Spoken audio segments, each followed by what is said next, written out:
Recently, I've been seeing a lot of people talking about their buy it once, keep it for life items. So these are items that you buy once and keep forever. I thought I'd give my 2 cents into this topic because with the spirit of this channel, I'm always trying to get you guys the most out of your existing tech or future tech. Like, just not waste your money on things so that you can keep it as long as possible. Now, it's easy to recommend something like a MacBook Pro and say, just load it up with 64 gigs of RAM and get the max chip and you'll use it forever, but you won't actually use it forever. You're going to use it it's going to last you a very long time.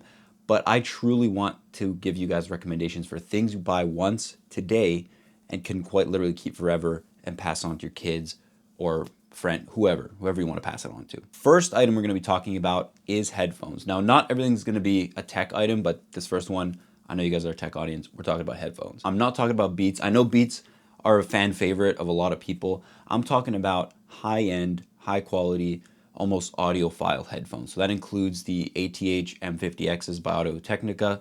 That's the one I use. I'm not that big of an audiophile, but I kind of respect the guys who know what they're talking about. This was a recommendation that I decided to pull the trigger on. I've had these headphones for 8 years, and they still sound great and they still work. The problem with the headphone market today is AirPods. AirPods are the best-selling headphones for a reason. I love AirPods. I think they're great. I think they serve their purpose, but they're a disposable product. So the batteries are going to degrade to a point where they're not going to replace the battery.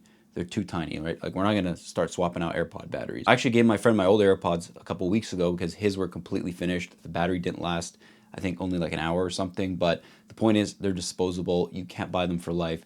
You're eventually going to replace them. So going with a pair of headphones by either Sony, Bose, Audio-Technica. I'm not an audiophile, so I'd recommend watching a couple of reviews. But going with one of these high-end headphones, first, there's no battery unless you go for a Bluetooth option.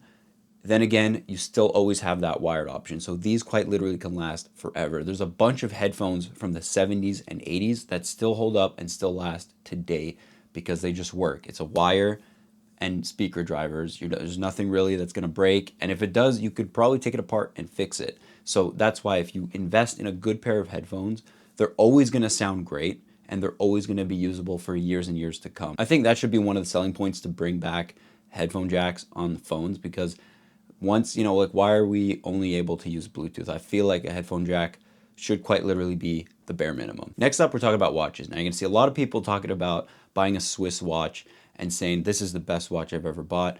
This is going to last forever. This is something you could pass down. And while they're not wrong, the craftsmanship is very respectable of a Swiss watch. They're completely wrong. The real watch to last you forever is a G-Shock. I love watches, don't get me wrong. I'd love to have a Rolex, I'd love to have a Tudor, but I gotta respect the fact that the Casio G-Shocks are some of the best watches, if not the best watch, to last you quite literally a lifetime. Swiss automatic watches do require maintenance, while Casio G-Shocks only require batteries, so you tell me which one's low maintenance. G-Shocks are durable, reliable, and they're quite literally built like tanks. I like watches, I respect the Swiss watches. I'd probably like to get one in the future, but the Swiss got nothing over the Japanese on this one. I'm telling you, the G-Shock is the way to go. It'll last you forever. Next item might be a little controversial, so you guys let me know in the comments below what you think, but I would say a high-end, full-frame digital camera. So, and not even digital, it could be a film camera as well. Those will last even longer, but a mirrorless or a DSLR. If you're professional, that's a little different because you're gonna have to eventually upgrade. But even those professional grade cameras, if you used to shoot professionally and then you kind of move towards keeping it as a hobby, way later down in the future, those digital cameras are still gonna crush. They're still gonna be great. Full frame, high megapixel cameras of today will certainly be very usable in 20, 30 years because the quality is still gonna be really good. Just look at the camera market today. If someone's trying to get into photography or videography, more likely than not, they're gonna be getting a high-end camera from a couple of years ago or maybe 10 years ago. I have an A7 II, which is actually right over there, and that camera still crushes in photos. For videos, it doesn't hold up that well. That's why I use this one. This is definitely a better camera. But if I want to shoot photos, I'd have no problem picking up that thing and just shooting with it. It's a high quality sensor. It's built very well. You take care of it, it's going to last you a very long time, and it's still going to be usable in the future. That's just my take on it, but any photo, video guys, I'd like to hear from you. I think video might not really be related to that, but for photos, I think for sure a high-end camera would hold up way down the line. All right, next up is a keyboard. I prefer a mechanical keyboard. I know some people don't like that. They don't like the clicky noise. I get it. Grow up though, right? No, I'm just kidding. You do you. The membrane keyboards have come a long way and they're very reliable, but mechanical keyboards are always seen as kind of like the top keyboards. So this is on a list because once you buy a keyboard, you're probably never going to get rid of it. So if you're into keyboards, you probably have a couple. They probably all still work. But if you're the kind of person you want to buy something, buy it for life, a keyboard is definitely one of those items. I've consistently used a Keychron K8 for, I think, a little over 5 years, if not 5 years exact. But that's a keyboard that really holds up. And Keychron is a very reliable keyboard company, so I'm not saying to go off Temu and buy a mechanical keyboard because I've actually done that. They're garbage. But I have a video if you're interested in really seeing how bad they are.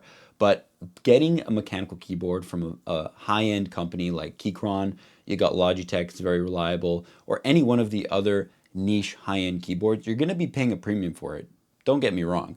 But that's the whole thing, is you're paying for something of high quality and you're getting something that's worth your money. Different brands have different scale, have different price ranges. So Keychron's actually pretty affordable. I'd recommend them. I'd be comfortable recommending them to you guys. But there's a bunch of options out there depending on your style, your look, and these are for sure going to last you a very long time. There's keyboards from way back when, before I was born, that still work today. So keyboards are something you can absolutely buy for life and use in the future. All right, last but not least, this is not a tech item, but a high-end, high-quality knife. I think this is something everybody will benefit from. This is something you buy for life and that you're going to use a hell of a lot more than you think you would. I have a few knives because it's just something I'm into, but the one I always reach for is the Crooked River by Benchmade. Firstly, I gotta say this knife looks gorgeous. It's the best looking knife I've ever seen. The important things you want to look for in a knife are similar to tech items that we use all the time, right? Your build quality, let's say the hinge of your MacBook, it would be the same as the pivot on the knife. So when you see someone opening it, if you can get one in stores and try it out, you're going to see the quality difference right away with either if it's using a bearing, if it's properly lubricated, you're going to want to take care of your knife, obviously.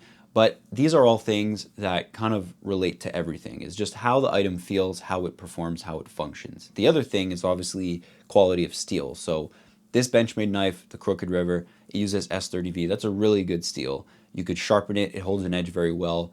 And I don't even have to sharpen it that often, so you can go quite a while before you need to sharpen it. So it's not like it's going to be filed down in a couple of years because it's really steel. It's good steel, it lasts a while, and it holds an edge very well. For anyone looking for a knife that's going to last them a lifetime, I could easily recommend Benchmade. Giant Mouse is even another good one, and Spyderco. So these are all great knife brands with great knife options. Depending on your budget, you can go for a little bit better steel, a little bit worse, but you got to play with your budget and the kind of quality you want. With any of these knives, they're going to last you a lifetime and still be able to cut. This is going to be like the grandfather's knife. You're going to be the grandfather, and then your grandson's going to be like, yeah, that's grandpa's knife. Yeah, because grandpa was smart with his money, and he bought something good when he was in his 20s and 30s. So yeah, it's kind of weird to think of yourself as a grandpa, huh? So that basically wraps up the video. These are all items that you're not going to waste your money on. My whole thing is I'm not going to talk about anything that's going to waste your time, because I know how I would feel if someone's like, yeah, get this. No, that's a cheap item. I don't want to talk about cheap stuff. So these are all real items that can last you a lifetime and get passed down and still work. And some of them are tech items, which is great. We're all into tech, right? I know my audience. We're all into tech. So thanks for watching. Let me know in the comments below any of your lifetime items, because I'd like to hear them. I want to see what I can add to my arsenal. So thanks for watching. I'll catch you guys in the next video. Peace out.